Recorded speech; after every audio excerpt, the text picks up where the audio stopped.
We about ready to get started, or?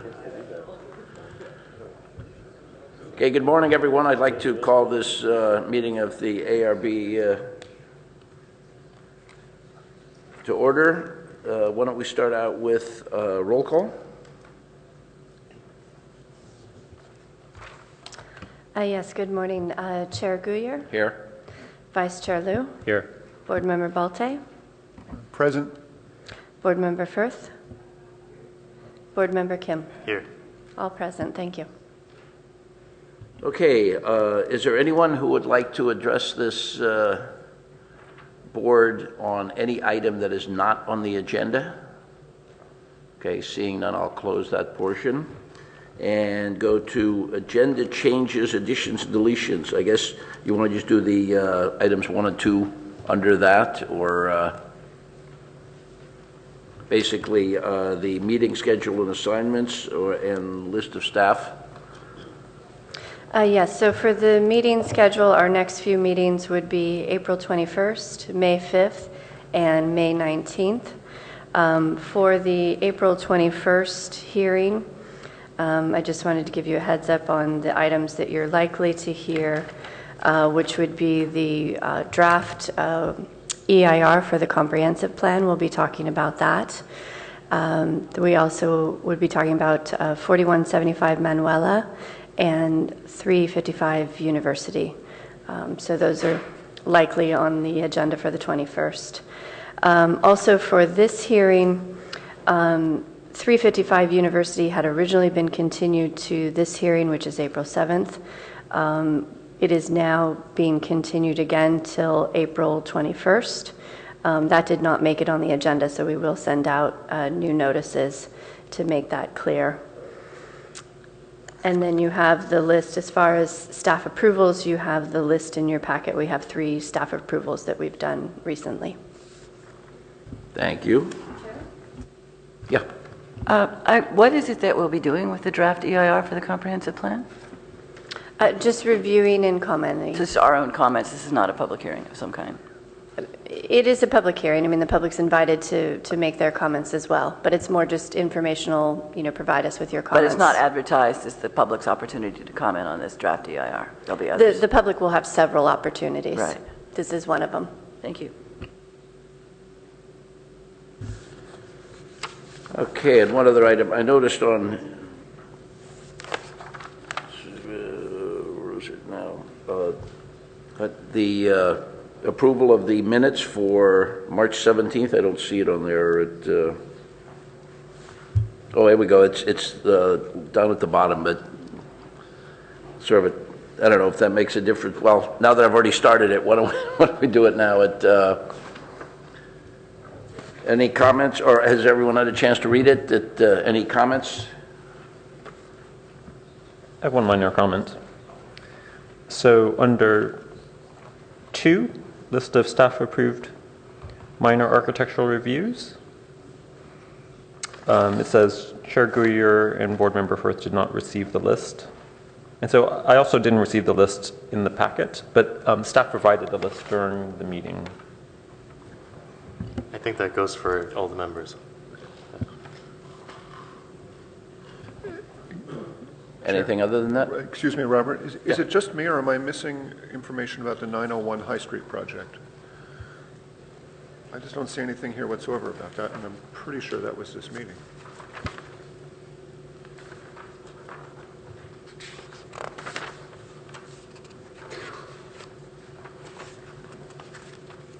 That I read. Yeah, because we did that one first, right? Was it? Yeah, you're right. Yes. Yes, the 901 was a joint hearing, so possibly that was done separate. I will clarify that and bring that back to you. Okay. So with that note, any other comments? Okay, can I get a motion to approve? I will, what do we think? Move that we approve the minutes as amended. Second? All those in favor? Aye. Aye. Okay. I'm going to abstain, Robert. Pardon me? I'm going to abstain because I was only here for 2 of these. Oh, that's right, okay, well, I mean, you were, It doesn't matter, right? okay, no, it's You not have the that votes. critical, okay. I'm sure you can work out whatever the legal aspect of that is.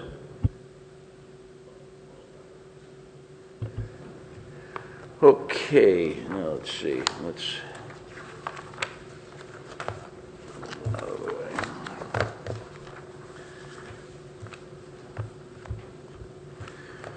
Okay, so now the next item is 3251 Hanover Street. Is request by Form 4 Architecture on behalf of the Leland Stanford Junior University Board of Trustees for preliminary review of a new 110,000 square foot research and development building and site improvements that would replace existing buildings with the same square footage. Environmental assessment, preliminary projects have not a project subject to CEQA, zoning district, research park with landscape combining district, RPL. Okay, let's see. Staff report, please. Yes, thank you. Good morning. I'm Sheldon Ossing, contract planner, and did prepare a brief presentation. The applicant is also here with their presentation. So just to orient people, with the first slide is an aerial. The property is located just east of Hanover Street. It's located within the research park. Adjacent properties are mainly research park, except to the east you have residentially zoned property. The property itself also includes the landscaped combining district that represents 50 feet of the rear of the property, and that's intended to be a buffer. And the property is also subject to special setbacks along Hanover, which is 50 feet. The property itself is a leased area, and it's that's about 10 acres. And that was recently done. So that's reflected within the assessor's parcel map, but some of the other city databases doesn't have that yet. There are 2 buildings on the site that are about 110,000 square feet. They're single story in nature. The proposal is to raise those buildings and the site improvements and include a 2-story building in its place of the same size. Included would be a 3-level garage with 2 levels that would be kind of embedded into the plateau that's on the site now. And there'll be 1 surface level on top. The request is also for a design enhancement exception to include a photovoltaic shade structure on the roof deck, a portion of the building that fronts Hanover. So not the entire building, but just to shade a roof deck area, and the applicant will explain that more further. This slide represents just kind of conceptually the site plan, as well as sort of a perspective drawing of the site, and includes some of the articulations and breakdowns of the property. It includes a lot of fenestration, some aluminum framing as well, and includes some of that butterfly roofing with wooden soffits. So we are requesting that the ARB evaluate the concept and provide some feedback at this preliminary stage. That concludes my presentation. Thank you. Thank you. Why don't we start with applicant? Oh.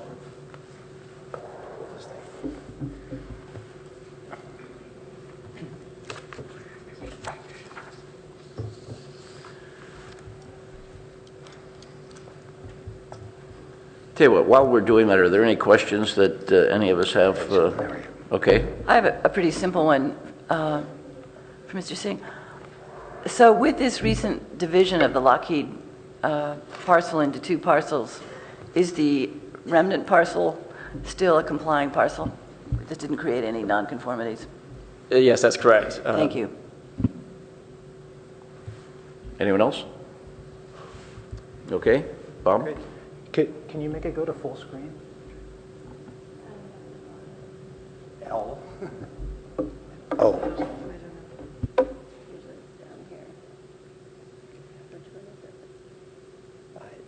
Your eyes are better than mine. I know. I know. That's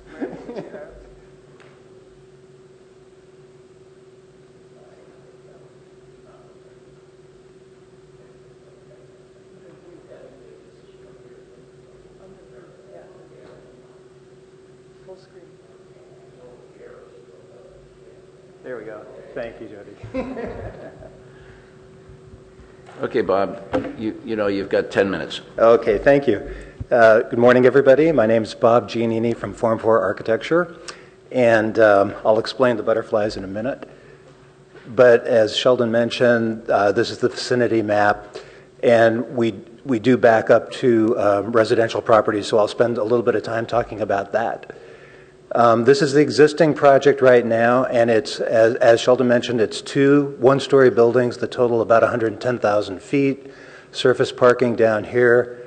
What's interesting about this site is this is a lower tier. Hanover is at the top and it slopes up. So this is the lower tier. It slopes up about 20 feet to this little plateau, and then it slopes up another 30 feet to the Lockheed building up above. Right now, this is all flat. There's a steep driveway at about 15% grade that brings you up to this back property, which will be important in a minute. What we're doing with the site is we're essentially keeping the same organization where you'll enter at the same place the site enters right now into the lower area. And again, this shows that we back up to Barron Park on our east side. This is an image looking up that slope that's right here. This is the driveway entering into the site.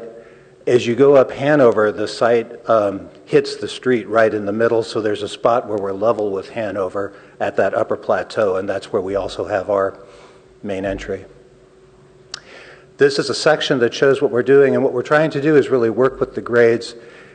We're putting, the proposal is to put the new building on this portion of the site. So this is the 20-foot slope, this is the 30-foot slope leading up to Lockheed, and then to bury a two-level garage into the hill at this point. Now, what's interesting about this site is, as mentioned, what we're proposing in this application is to just replace the square footage that's there. But that's only a 25% FAR. So while it's not part of this proposal, we want to preserve the possibility to build to the 40% FAR in the future.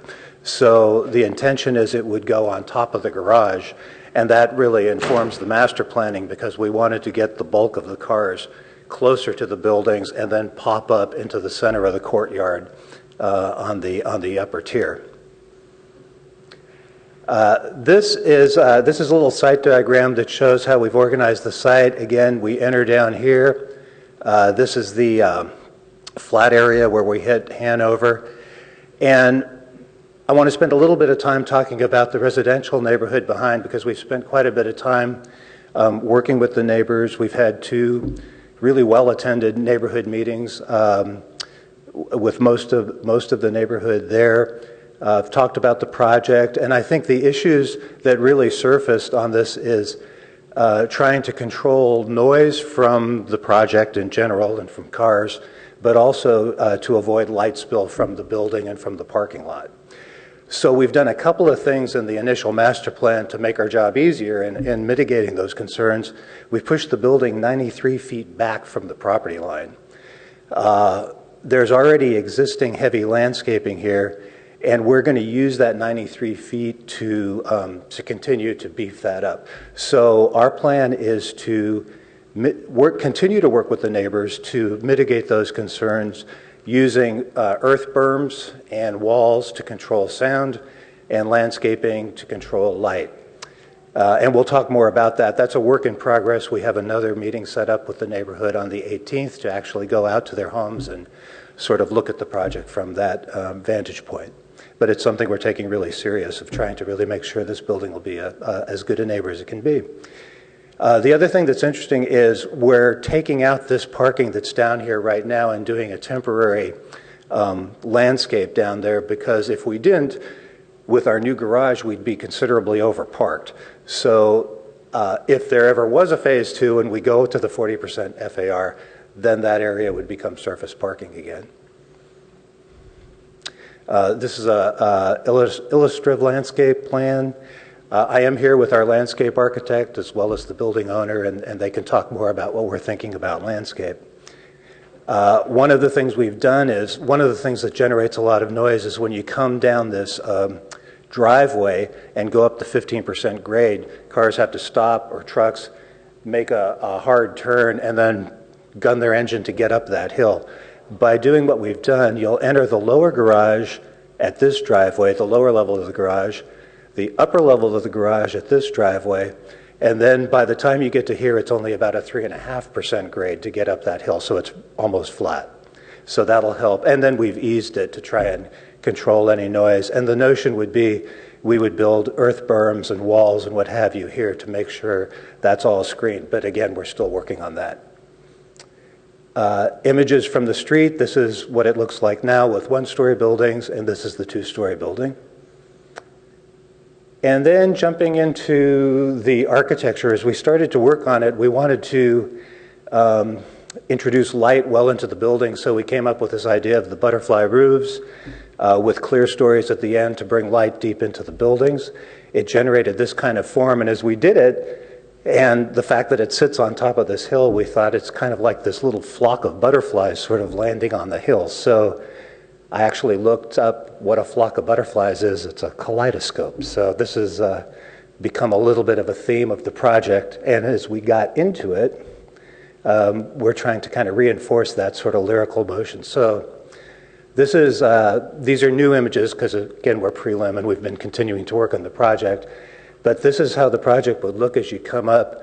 And as we studied the little pavilion as you come up from the garage, again, that notion of making it look like a butterfly and just really playing with that sort of lyrical aspect of the project is, I think there's a lot of potential of where that could go, thinking through that theme. More images. This is looking at the entrance of the building. And then, as Shelton mentioned, we are asking for a DEE, and it is for this structure right here. We're, again, being mindful of our neighbors. This part of the building is a very quiet piece of the building, but this piece that's right on Hanover we're proposing a roof deck. And to make the roof deck actually usable, we need to put a shade structure on it. And as I've done in a few of my other projects, what we'd like to do is put translucent PVs on top of that shade structure. Everything else on the building is under the height limit. All the sloped roofs, handrails, what have you, is all under 35 feet. It is actually just these two elements that stick up above. And again, the reason we don't ask for DEEs lightly, but the reason we're asking for this one, it really does help sort of create sort of the uplifting feeling of the building as you get toward Hanover and kind of enhance the whole image we're trying to go for. So we think it truly is it does enhance the design, and we wanted to propose that. And this is an image as you would come up Hanover and look at the building. And that concludes my presentation. Thank you. Thank you. Any questions from anyone? Okay. I have a quick question. Could you clarify the landscape reserve and it being future parking? Are we talking about the area that's called landscape reserve right above the underground parking, or the landscaped area that's currently parking, or both? Correct. We're talking about parking that would be right up here. So again, this proposal doesn't really focus on phase 2, but I wanted to describe that so people could kind of see why we did what we did. But the landscape, the parking reserve we're asking for is actually up here. It's just that area, not It's the current just this area area. of parking. Right. So the existing parking that is to be converted to landscaping will remain landscaping no matter what happens in the future? This? Yes. No, that would likely revert back to parking if there was a phase 2. Okay, thank you. Go ahead. I have a question, Bob. So down on the, I don't know which, along the property, side property line, along the bike path? Yes. So there's a grade change, the existing grade change between the parking lot and the bike path. It's like roughly 5 feet or whatever. Yes. I was wondering if you're regrading that whole area to reduce the slope going up to the upper level, then are you changing would that carry through all the way through that whole lower level parking, I see what you're saying. parking lot? Because I don't want to raise the grade along the edge of the bike path because it already feels sort of wall-like. Right. No, I know what you're saying, yeah. And the idea is this would stay down at the grades that it is. The road would start to slope up, and then we would taper off from the road, but this piece would stay level. And then this end over here will start to get some berming that would stay even in a future phase to help screen. Okay. But this whole area would stay no higher than it is now. Great, thank you. Anyone else? Okay. I've had a request from Michael Palmer to speak, and there are 4 additional people that would like to or are willing to donate their time for that. That would be Clifford Palmer, Jessica Palmer, Leslie Pearl, and Sue Preminger. Madrigal. So if that's the case, then Michael, I will give you 15 minutes based on this. And go ahead. Thank you. I think I won't need that much. How do we...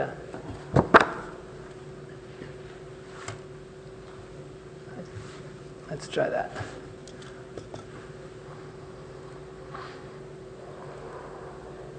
There we go. Okay, good morning. Yeah, I'm Mike Palmer, resident on Matadero Ave, 922 Matadero. We have a few other residents here. I'm representing a group of us, mostly living on Matadero Ave and Matadero Court, just to talk about the impacts on Barron Park. How do I go forward here?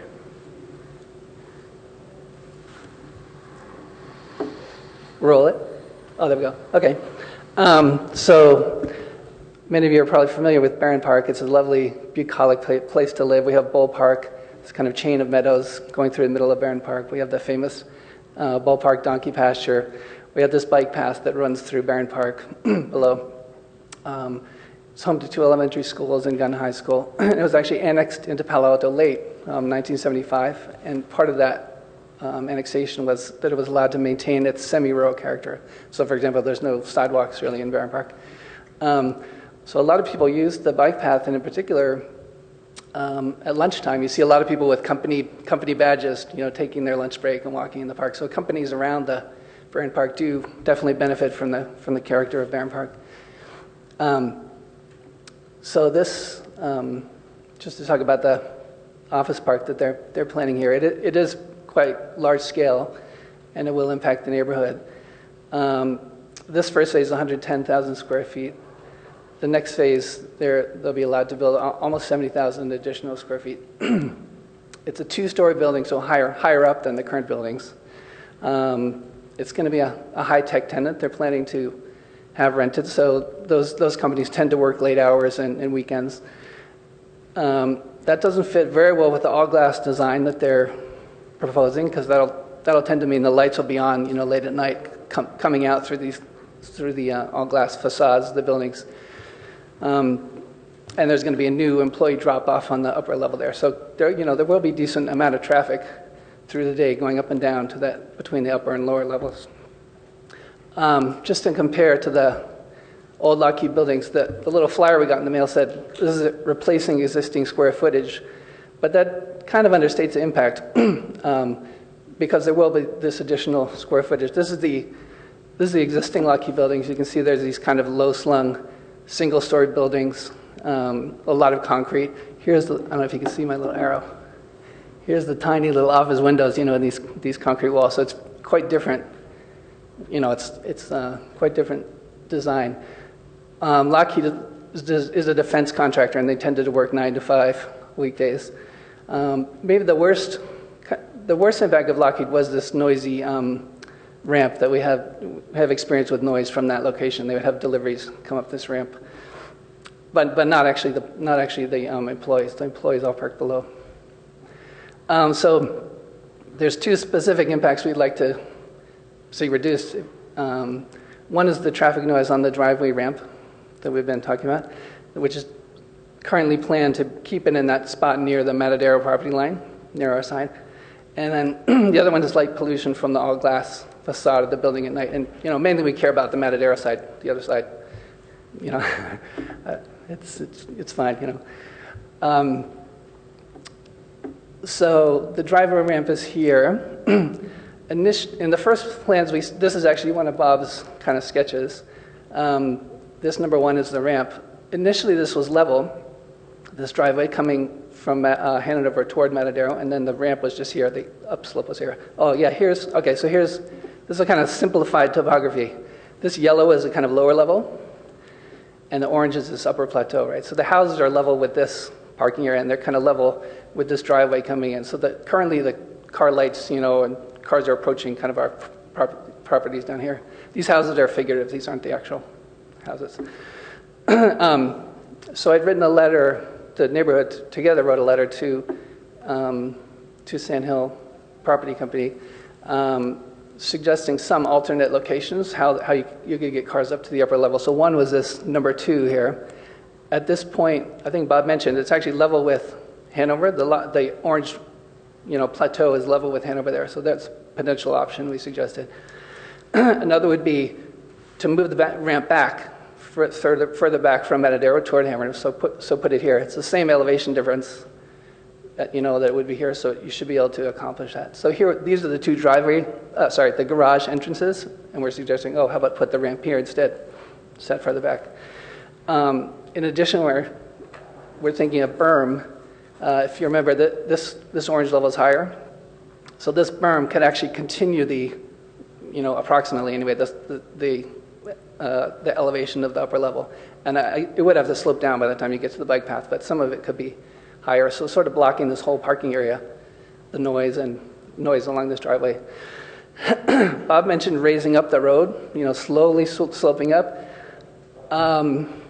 It's a interesting idea. I'd be interested in a noise study of that. Like I'm worried that will raise the cars above any possible berm and make it actually harder to block the noise of the berm. So I don't know, versus keeping it low where you could actually put it behind the berm and potentially setting it back. Okay, so that's enough about that issue. The other issue we wanted to talk about is potentially light pollution. So these little number 6, notations here were the area we're concerned about, just this side of the building. Again, this side is higher, so the building's actually level with our second floor windows of several houses on this side. So we're right at night. Are these lights? Are the workers up late hours shining into the? Actually, Clifford, my son's window, is maybe the closest. He's the closest resident actually to the project. And there's a lot of glass facing all sides, but in particular, this is, I think, the south elevation and the east elevation. Not all of this is close because the building articulates, but this is generally the elevations that we're concerned about, all this glass facing us. Compared to the old Lockheed buildings, it's a big difference. And I didn't point out, on that same Lockheed slide, there was this building is Cooley over here. This is also, I think, operated by Sand Hill. And it doesn't have this all glass design. It has quite a bit more concrete, smaller windows. Okay, so just to kind of wrap up. We do appreciate the promises of planting landscaping. But in the past with Lockheed, they also tried to install landscaping and it would tend to die. It's shaded there and they had trouble watering and it would die. So my feeling is that landscaping is nice, of course, but it's impermanent. It's hard to maintain it. So we prefer permanent structural changes that would last for decades. So an earthen berm, moving the ramp back, and actually reducing the glass on the facade, on the Matadero side. The old Lockheed building that's going to be removed, that stood there for 50 years. So we have the chance now to solve these problems for long term, for decades. I guess what I'd ask for is a noise analysis of these different driveway routes. Is it good to elevate it, or is it better to hide it behind a berm? I don't know. And there's some trade-off there. Could we get actually a full design of a berm, some kind of berm along the property line, the Matadero property line? Could we have some kind of plans for reduced glass or frosted glass or something on that side?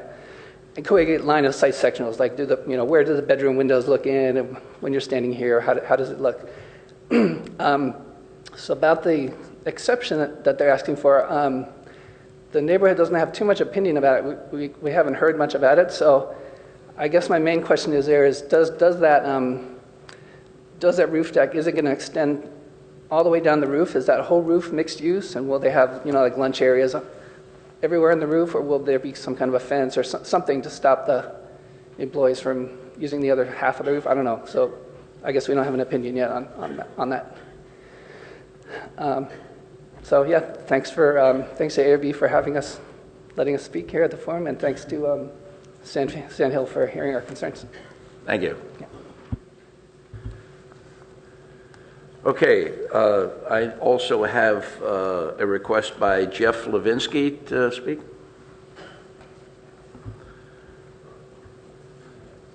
Jeff, you know the way it works. You have 3 minutes. Okay, I'll speak quickly. Good morning, board members and staff. Just this Monday and earlier this year, planning staff couldn't answer why various buildings in and adjacent to the research park didn't comply with city law. One reason is staff reports you receive don't actually match the properties, so you can't evaluate whether a project is legal. The staff report for this project is based on a 10.17 acre site, but there's no such parcel listed in the city records as of this morning. The staff report mentions that there's going to be a subdivision, or one is underway, but we don't know if that will comply with the code. Sandhill's project at 1050 Page Mill Road, you may recall, didn't comply actually because of problems with the parcels. When this site last came up for review, it was a 22 2/3 acre parcel, so I think it would be more transparent if the staff report showed the FAR, the site cover and setbacks for the 22 2/3 acre site, as well as for each part that's split off, so that we can all see whether things comply or don't comply. As to the DEE for the roof deck, the plans say roof decks are being recognized more and more as a significant enhancement to both the building user experience as well as helping to activate the street and tie the building into the community. That sounds nice, except this is supposed to be a research park with gracious park-like setbacks. The streets aren't supposed to be activated. The buildings aren't supposed to be tied in, but rather tucked back. It's supposed to be park-like. The municipal code also says that the city can only grant a DEE if there are exceptional or extraordinary circumstances or conditions applicable to the property or site improvements involved that do not apply generally to property in the same zone district. There's no way to see why this site is different than any other site in the research park. I think you could save the applicant and the city a lot of time by just pointing out it doesn't qualify for a DEE. If they want, they could probably fit a roof deck on top of a 2-story building and stay within the 35-foot height limit. There's discussion of another building to come. It's a little unclear how that 70,000 square foot extra building would fit on the spot that they showed. Also, I'd like to point out that this building actually isn't proposed as 110,000, but there's another 5,500 square feet of amenity space. So I think it would be better for the public and everybody if they used a larger number rather than sort of not mentioning that part of the building.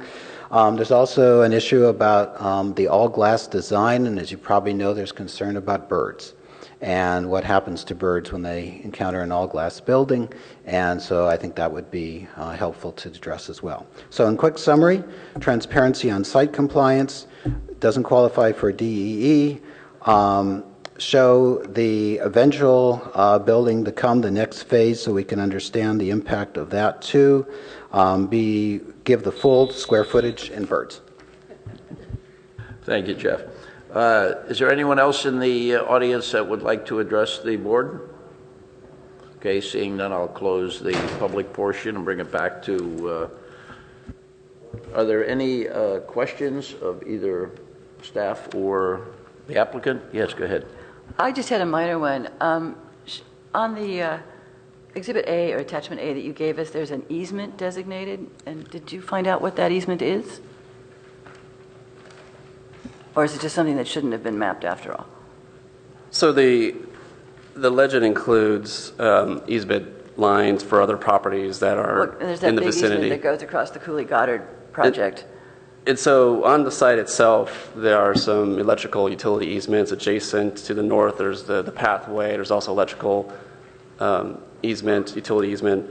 And then again, on the property to the north, there's some other subsurface utility The big one. easements. Right.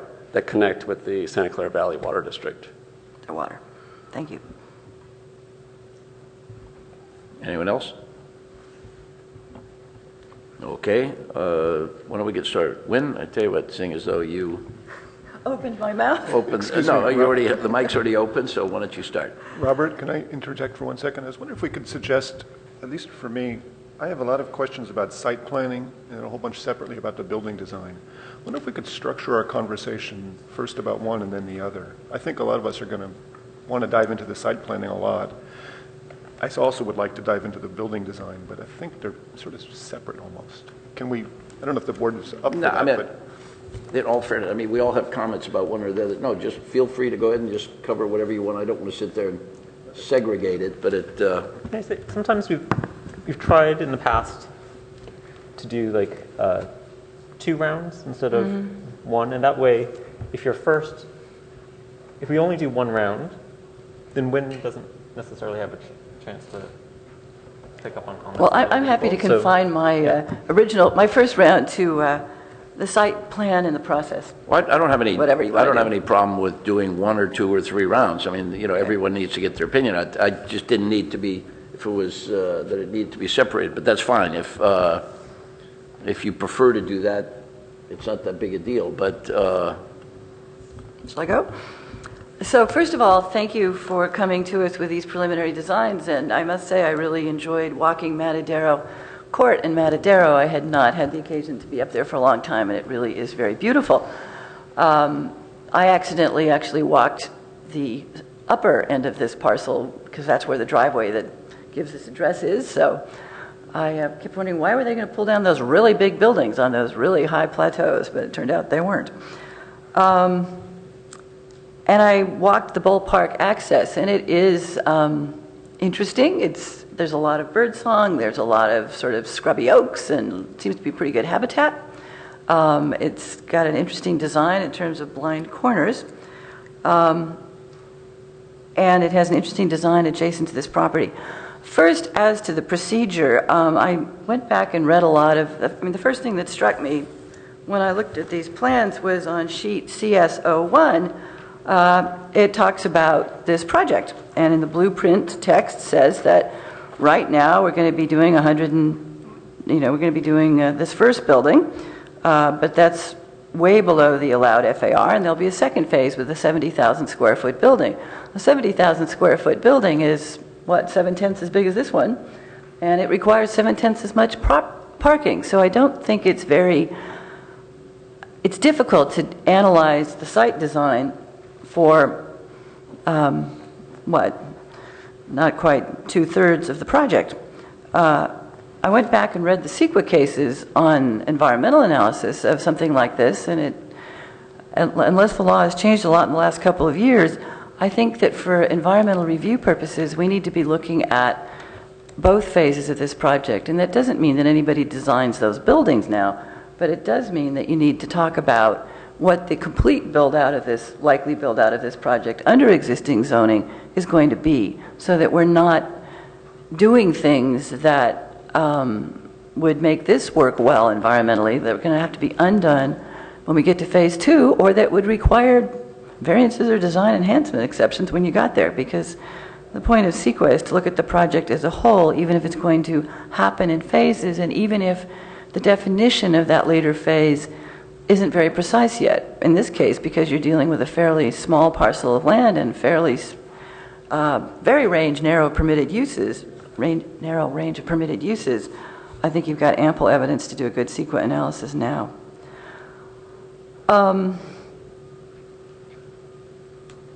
One of the things that concern me in terms of, several things. First, I think the neighbors' comments are well taken. We really shouldn't have a situation where headlights, for example, are shining into neighboring residential properties. That's an unnecessary and considerable intrusion.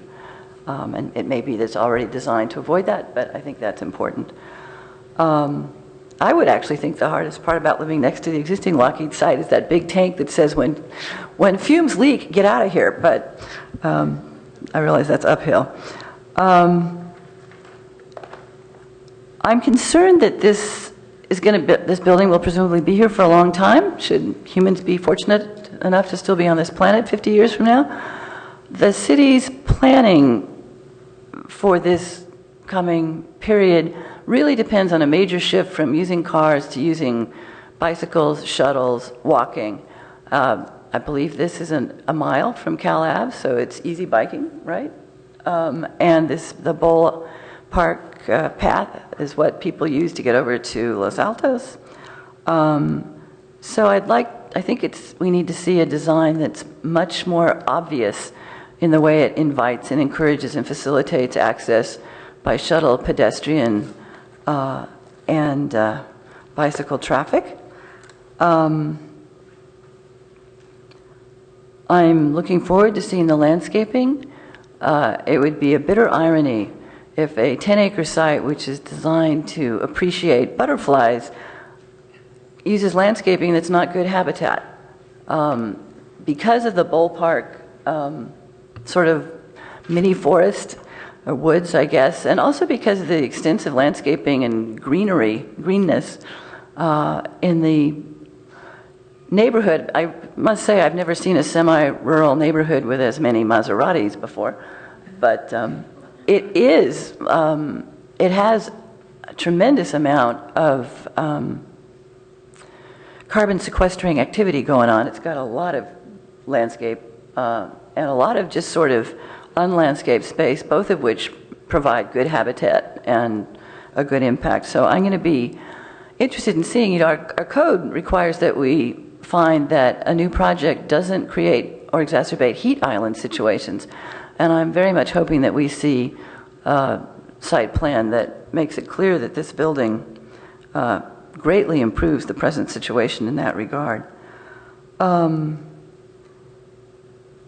I share the neighborhood concern about the radical difference between the use of the existing buildings and the likely use of the next buildings. We currently have this issue of buildings that are likely to be occupied for much longer hours each day, and designs that let a lot of light escape. So those are my comments at this point. Oh, and I do agree that it would be very helpful to have a confirming analysis of how all the setbacks and whatnot work after the lot split. Thanks. I realize these are lease lines. Life is complicated up there, but that would help. Peter? And feel free if you want to break it into two Oh, portions. and I'm sorry, and there's one other thing. I have not heard anything that would enable me to make the required findings for a DEE. I think roof terraces are great. I think they put it on the right side, but I don't see any basis for making the finding. Peter? Thank you. Thanks for the presentation. I find the building design itself is going in the right direction. It's handsome. I like the butterfly idea, but I want to address the site planning because I'm just more concerned by that, honestly. If I could make first just a general comment. If we were serious about building green, we wouldn't tear this building down. We'd put these talented architects to work to find a way to reuse an existing 100,000 square foot concrete building. We can't make them do that. There's no statute on the books, but that would be the green thing to do. I'd like, at least for myself, to put that on the record. That's what I think. Same thing applies to the site in the sense that that big flat plateau we're looking at is not a naturally occurring feature.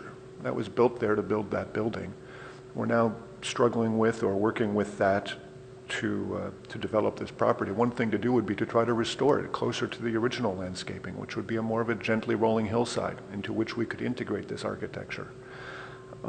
That occurred to me most strongly when I was looking at the potential location for the building, sort of up the steep corner of the berm where the parking garage is going to be tucked underneath, realizing how prominent that will be as you're coming around Hanover Street.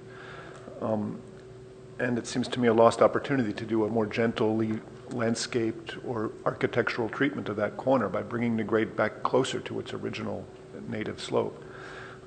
I just don't see any effort that even thought was put into that kind of approach on the landscaping. It seems to me you've taken the flat plateau. It's a wonderful place to build a big spec building, but it could be sculpted a little bit more. I know those are large things and you can't require that, but I'm just pointing that out if I could, please.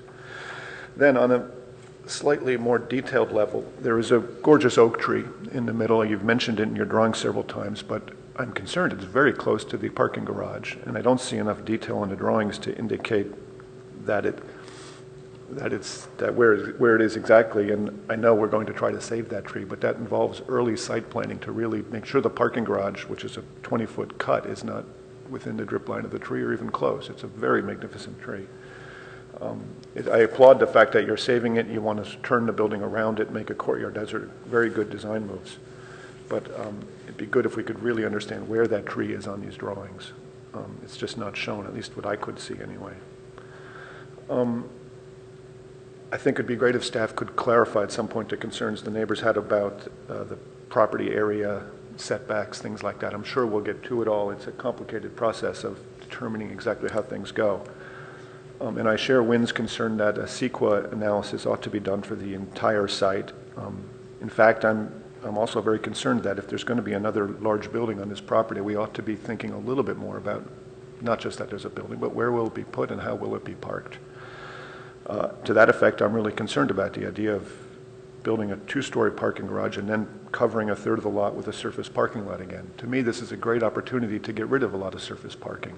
If you're building a two-story garage, maybe you could make it 3 stories, and then you could incorporate all the parking for the entire site if we were to plan for that ahead of time. Again, it's that large-scale site planning that I'm just not seeing here, and I'm just really wishing we could have a better sense of the other building and the parking on it.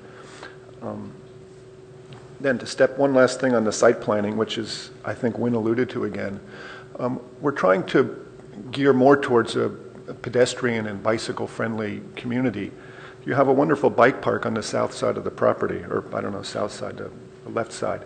I see no effort in the design planning whatsoever to try to integrate that. There's no allusion to it or connection from the buildings. There's no change of the grade to drop down to the parking. It just sort of seems an afterthought that's existing on the side, whereas in reality, I think you'll find more and more people will be using that path to get to the site. It's going to be a primary or certainly much more important access point and connection to the city. It's true that it's only a mile from California Avenue. A number of people will be coming down from the city with a bicycle. How do they get off that path and into their jobs? And it's not just cars, and that's what we're so grained into thinking about. But that's what we have to start thinking differently a little bit. And that starts with us as architects. What do we do with that path? It'd be so easy to reshape it, adjust it, make the path better as an amenity to the community. And then how do you connect it to your project? That's a lot on the site design, Robert. I wonder if I could just hear what everybody else has to say before. Okay, you want to just wait for a second one? Yeah, because I don't want to shift gears in the building. Thanks. Thank you. Thank you for the presentation. I think the building design is great. I think you have a design concept there that you're carrying out. I think the use of materials is very contemporary. However, I think one of the things that concerned me, I realize this is a preliminary application, but just looking at the elevations of the building, it almost appears that each elevation looks very similar, and you have a lot of southern and western exposure along this building, and I'm just wondering if there are ways to shield the sun differently rather than simply using fritted glass of some sort. And I think maybe partially that the shading mechanisms can also shield any light to the residential neighborhoods to the east, or to the, is it to the west? East, sorry. Having said that, I think there are precedents that the ARB has reviewed where we might be able to include some conditions as far as the use of lights in the building at certain hours of the day, so that there is less or no light pollution whatsoever to the neighboring properties. There will also be a photovoltaic study of the impact of light from the building, and I know that there will also be a noise study done as the project progresses and continues with the EIR process. I'm also concerned about the future expansion. I think it's actually quite admirable that the architect and the applicant is mentioning that and bringing it forth to us, but I also agree that it should be reviewed as a whole project, even if that second phase is not designed yet. And I think it's just kind of a shame that we have to turn the existing parking lot into landscape only to have to convert it back to a parking lot. It seems like a whole lot of extra energy, effort, dirt, what have you, to make something feel a little bit more beautiful for the time being, but to have it revert back to parking when another structure is built. I was very curious to see a landscape plan and some more development of gathering areas and outdoor areas. I think the applicant has shown that in the presentation, but I'd like to continue to study that. And then also, as far as pedestrian paths, bicycle paths, bike parking, I know these things always get addressed, but I always feel like they're kind of afterthoughts, and I hope that they can be really incorporated into the project early on. The overall entry to the project, kind of at the V of this butterfly shape, it seems a little odd to me right now, and I'm sure part of it is because of the future expansion plans and whatnot. But if there can be a little bit more thought put into how pedestrian accesses the building, if they're not being dropped off at the parking lot on surface level, things like this, I'm sure they're being worked on, but I'd like to see those things. And going hand in hand with that, what's the driving experience as you're driving to the surface level parking lot? What is the bicycle experience of having to do that? What's the bicycle experience if the majority of the long-term bicycle parking is underground? Are they taking the same route that an automobile would be taking? The heritage tree, I'm glad that it's being kept, but how is that being treated as a gathering space? What seating areas are there? And then just some nitpicky minor notes on the packet that we received. There were a couple of sheets that had the same page numbers. I think that's why we encourage a sheet index as to avoid that. But I also noticed on sheet 3.1, this is the later 3.1 with the perspective on it. I think we've seen some perspectives in the presentation that have the project developed a little bit more, but that sun angle I don't think is realistic. I don't think we ever get that shade and sun angle considering the exposure of that area. So those are kind of the initial comments. I think overall it's an exciting project, and I look forward to seeing how it progresses, but I think the community's concerns are something that we have to take seriously, and I'm sure that the architect and client will take them seriously as well. But I look forward to how things get resolved and how things progress. Thank you. Alex? So thank you, Bob. I was wondering if you could, like in the next time, for the next packet of drawings, if you would maybe include a couple things. So one is in the, like under in your project data, like you have building setbacks. And then I would just encourage you like to include, because our code requires like a 50-foot landscape buffer to the houses. And so just list that as a separate item. And then I think you can also, yeah, I would just add that somewhere because it's a little different than a building setback. And then also on your site plan, or I think you have a, maybe it's not the site plan, it's the, you have like a diagram, a project diagram, master plan diagram. Maybe possibly zoom out a little bit and then include the different modes of transportation. So like there are 6 bus lines that go down Hanover, and then there's also like the Marguerite shuttle, as well as the bike path. Because I think the way it is right now, I think what you're getting comments from the board is that we're looking at it at the site, and it seems like the circulation is pretty complicated. And so I think that would be helpful to have all of that information there. So I should say, for example, like there's a bus stop right across the street from your project, but your diagram doesn't show like how do you get over there, or Yeah, or you're not even calling it out that it's there. So that would be very helpful. I think my main concern on the concept is the drop-off location. And if you're entering the property, it's not clear to me that would be where you want to go as like a visitor. It seems like the hardest way to get. It seems more like the most hardest. Yes, it seems counterintuitive to me to go all the way back and then up. And then like the existing Lockheed layout. I mean, that's the you go back there, but that's just service, right? I mean, So that's. It seems to me that it'd be better to have it closer to the front. If there is, but there is the oak tree issue. So it seems to me that may sort of force you to do this other configuration. But it'd be good to say, like, we studied trying to put it at that flat point near the heritage tree, but it just doesn't fit. I mean, that's like a useful thing to say, like, we tried it and it didn't work.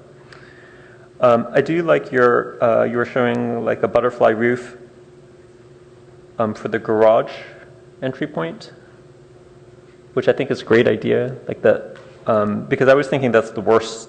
As you have it now for the parking, you're entering in some sort of dark garage, and then nothing happens. And I see, like in Los Angeles and some of the big projects there, the entry point from the garage is like a big architectural thing, and you don't see it quite as much here in the Bay Area. But it seems to me that's key piece of the design. And I think I would encourage you to try to get some natural light down into the garage. It makes a huge difference. In the garages that I've seen that have some natural light getting down there, they seem much more welcoming than the ones that are completely dark. On the bike path, don't really quite understand. Maybe this staff can clarify. Is that so? You're saying that's an easement, or is that actually dedicated land to the city? And do we know who maintains it? I tried looking at some of the history of the Bold Park bike path. Yeah, I mean, the bike path is off of interesting. it's not on the property, it's on the adjacent. It's on the adjacent property? Adjacent property, Okay. right. There is an existing connection very close to Hanover. It's like some stairs, basically. Yeah, I If saw the it's on stairs. Stanford land, then it's definitely a dedicated, I mean, it's an easement, not anything more. Okay, They don't grant fee. right. Yes, I do understand that. Okay.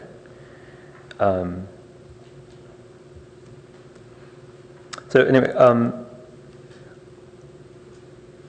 was talking to somebody I know that on the pedestrian bicycle committee, and their feeling is that the path is too narrow for the amount of use that it gets. So, I mean, if this is at the moment, if you're just doing replacement square footage, you're not necessarily triggering anything to require some sort of upgrade. But I think just for staff's point of view, like, I think we should consider that maybe the project needs to go to the pedestrian bicycle committee for comment or whatnot. My take on it was just that it'd be great to get rid of the chain link fence covered with all the ivy. It kind of makes, at some parts of the day, it's nice, but like towards the evening and stuff when it gets dark, it really feels like a tunnel back there and not welcoming, not safe, and there are a lot of people use it. To me, it would be great to get the qualities of the Bull Park bike path that are in Barron Park. Like, it's the bike path, but it's also parks and schools and the donkeys and everything. To get some of that kind of quality, even if this is, even though this is the office park, to try to get some of that in here. So, like for example, like at the HP site across the street, they have the volleyball. There's like some sort of volleyball court right at the end of the bike path. This is like active recreation, and they have a really nice park-like space for their employees right on Hanover. And to me, if you can get some sort of area like that, in your landscape area, I think it would just make the whole, it could be a transformative effect on the bike path, even though it's private and it's for your employees or not. And then I have a question for you, Bob. So you're angling the building to sort of minimize the impact on the neighbors, but then what happens in that corner? Do you have a thought of? Right. Well, as we've done a lot of these campuses for tech users, they love sort of these sort of contemplative spaces. There's a lot of one-on-one walking and things like that. So because of the location on the site, the plan was to not put anything active back there and keep that quiet, sort of this beautiful landscape, and then put all the active uses up around the oak tree in front. Okay. And then I have more questions for you on that.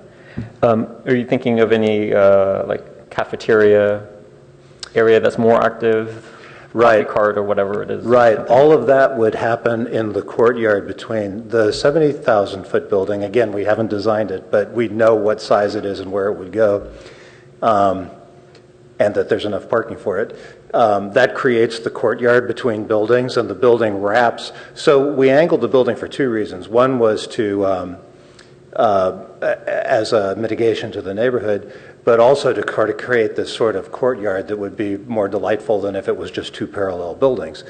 And we have the big heritage oak tree there, plus there are several other big oak trees out in the 50-foot landscape buffer in front of the project. So there's a whole little collection of existing big trees up there, and the thought was to put all the noisy sort of active stuff up there against the street and only quiet stuff in back. Okay. And then I was also thinking about all of the, you do see the research park employees walking around at lunch and in the afternoon too. Were you thinking of any pathways around the building, around your site, just for people who do their conference calls on the cell phone or whatever? Is there any, are you thinking about that? Because it seems to me that could be challenging just given the grading, or I don't know. You know, it's not bad. It is hilly, but it's only 20 feet. And it is a big program requirement, and it's sort of a soft program requirement, but it's something that everybody appreciates, is to have these paths that you can walk around the buildings. A lot of people just need to get away from their desks and just get outside for a minute. So we haven't taken the landscape that far. Rich Sharp, our landscape architect, is here and could talk more about what the thinking is going forward. But these are great comments. Okay. I think we'll hold off at the moment for that, but if there's interest on the board, we can go there. And then on the building design, I don't really have that much to say on it. I mean, we like all of your other buildings in the research park, and this seems to me sort of a kind of a I don't want to say it's a mashup of all your other designs, but it's not that. It's better than that. It's but it has characteristics of your other buildings. So like things like the balconies, and stuff like that are very important. Deep overhangs are very important. I think there was talk about birds and butterflies and whatnot, and I think that the staff have been very good about incorporating the Audubon Society's requirements into our conditions of approval. So that will happen. Right. And then there's been some discussion about the DEE for your roof decks, and I guess I would challenge you to try to get it to work without a DEE if that's possible. And you are allowed to measure to the average midpoint on a shed roof. So I would try to do that first if you can. Right. Yeah, it's not an essential part of the function of the design, because everything functional is below the height limit, but it adds to the lyrical sort of quality of the design. There's nothing that can replace doing that, you know, and it has to be higher than the sloped roof. So we will study it, and if it goes away, it's not the end of the world, but it would be a missed opportunity on kind of the lyrical aspect of the project. Yeah, and I'm not opposed to the lyrical aspect of the project. Things have changed a little bit in the city. I mean, they're taking a little more fundamentalist view on the code, and also I think I kind of agree that like Hanover is not really an architecturally significant street. I mean, it's mostly landscape and the hills and the big Very trees. non-dense because of the HP and everything spread out, right? Yeah. I mean, I like all of the things that you've done on Page Mill, like on your building on the corner. Like, I think that's really important. That's a major intersection and Great, thanks. a very visible corner. So like that, that kind of thing makes sense. Here, I don't feel quite as strongly about it. But I do like all of the wood or simulated wood soffits and all of that. Right. And all the textures that you have on the towers. That's all good. Okay, so that's all I have. Thank you. Okay, like you've gotten quite a few comments already. I agree. When I first saw this, I thought, my goodness, this enormous landscape area on the side here. I was quite impressed. Actually, I was a bit amazed, thinking that a developer would just leave this big green area, until I started reading and realized that that was sort of for a future development. And I agree with a couple of my fellow board members here that it seems like a waste to tear out a parking lot only to put another parking lot back. So I agree that based on the cross section, I mean, usually, we complain about having to add another parking level just because you have to completely dig down. In this particular case, you're almost literally building a parking garage and putting some dirt around it, which makes it a whole lot easier than in 85% of at least the underground parking structures that I've done. I'd rather see you add, because I mean, the reality of it is, I don't see that anyone is going to take a site like this and only build it at a 25% FAR. I mean, I just don't see that happening. Land is just way too valuable these days to do it that way. So I suspect it's going to be built out, whether it takes a few years, but I think we need, it only makes common sense to put the infrastructure in now rather than later. I'd much rather see, for instance, as was mentioned, a 3-story parking garage, and then when you put the additional 70,000 square feet, the only thing you're disturbing of the, you might say, the green area is just enough for the footprint of the building, not all the area around it. And so I think that's something that really needs to be addressed. As far as your whole concept of the roadway where you hit the various levels, I like that, and I agree with you in the sense that even though you're bringing the roadway closer to the residential area, I used to drive a truck, so I know darn well if you have to drop that thing into low gear, it makes a whole lot of noise. So it's actually better for the neighbors to have a truck rumble by in 3rd gear than it is in 1st gear, even though you may see possibly part of it. And I think it's a whole lot easier to hide the sight of the truck than it is the sound of the truck. So I agree with you as far as the approach. And even if you did a 3rd story on the parking garage, you could still do the same concept of the tiering as you're driving in. Let's see. Actually, a lot of comments have been done. The one area that I guess not as many of us have mentioned, and I'd like to get some review, is the DEE. I mean, I could see something like that if you're building something in downtown Palo Alto. But I mean, I'm sorry, but if you've got 10 acres of land and you're doing this, now I'm not opposed to the solar panels, not at all, but the solar panels can easily fit underneath the 35-foot limit. I don't see the DEE being necessary for the small area you have on the rooftop when, like I said, you've got a whole park setting around it that you could easily create a same nice, because basically the gist of it is these rooftop gardens are basically that for a building in downtown Palo Alto, for instance, that has no amenities as far as the outside, so you go up on the roof. Here you've got a 10-plus acre site. I don't see that being a justification, because one of the speakers did mention that it has to be an exceptional reason for it. And I just don't see that there's a real driving need to give you this, the exception. Again, it is a first go-around, so it, we'll get more on the landscaping. As far as the design, I like the concept of the, as you said, the sort of butterfly wing design. I was also thought that I think there's a little bit too much glass, and I mean, I like the concept of that. A louver system or something like that obviously works for both solar, but could also work in reverse to keep light, from shedding out onto the property, depending on, what time of the evening, that sort of thing. And I like that.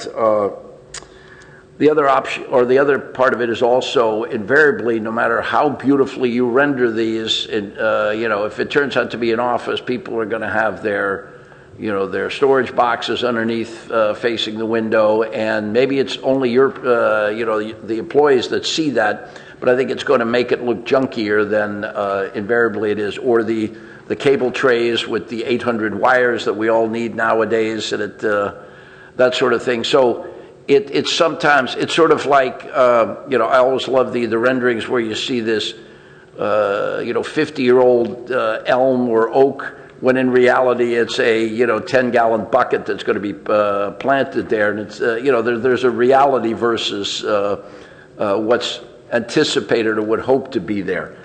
I tell you what, having said, I think that's sufficient at this point. We talked about a second go around, and I know, Peter, you wanted to have some additional input, so why don't you? Thank you, Robert, for indulging me. I find I share my colleagues' sentiments for the most part. Working backwards, I can't make the design review exception based on not being able to make finding number one for the reasons Robert just put forth. I'm very excited about the butterfly roof idea. I think it's appropriate and beautiful, and it's starting to become well designed, well put out on the design here. I like very much the various articulations of the building, the terraces, the ins and outs. I'd like to suggest that you consider, however, putting some solid vertical pieces underneath those, where you have just two concrete piers. You might find that it helps reduce and articulate better the glazing itself. I think there is just too much glass, and I think you'll find it very difficult to meet the various energy efficiency requirements. And I'm sure as you get further along, it'll get more refined. My other comment on the building design is just regarding the elevation on Hanover Street, seen in sheet A 3.3. If you don't have the design enhancement exception with the thing on top, it really is not that in keeping with the butterfly concept or with the rest of the building. And I'd encourage you to take that out even further so that everybody driving by sees and gets that. That's this elevation here. It's missing that spark that the rest of it has. I'm really looking forward to seeing where you take it, though. Thank you.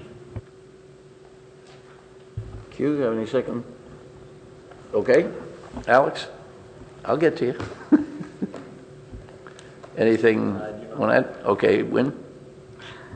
Well, I must say I never thought of myself as a fundamentalist, but I do definitely think I need to operate within the limits of the power that the City Council gave us through the code. So that means that the lyricism has to take place under 35 feet in this location. I was really interested with my colleagues' comments about the quality of Barron Park, which is unique in the city because it doesn't have sidewalks. It does have, unfortunately, it doesn't. I mean, it actually has an unchannelized creek in areas, right? It's not completely channelized. Which is wonderful. It has significant, more or less native vegetation. And the ballpark bike path is a real opportunity. I would be more interested in what the neighborhood wants there than what I want, but I certainly did not think that the chain link fence covered with Algerian ivy or whatever it is a good thing. It's great rat habitat, for one thing. But that's a great opportunity to open it up. And the fact that I think on your drawings it's the south, I suppose in real life it's the south part of the 3251 Hanover parcel. When you walk along Hanover, they seem to be planting an oak woodland there. I mean, there's a whole bunch of mid-size young oaks there, and they've instead of having, geometric plantings of flaxes, they have a heck of a lot of grasses that came from Spain in the 15th century, early on. But they've sort of seemed to be moving towards this kind of oak woodland concept. I'd be really interested in how your design can pick up on what seems to be happening on the Barron Park side and on the towards Santa Cruz side of your parcel. And I do think that opening up that pathway to that border of your parcel would be an important improvement to that whole area. Okay, I don't really have anything extra. I think you've gotten a truck full. So I think we're all, I think we all sort of think it's something that is an early process, and I think we're all happy with the initial concept of it, but it needs some massaging. Okay, good luck. Thank you.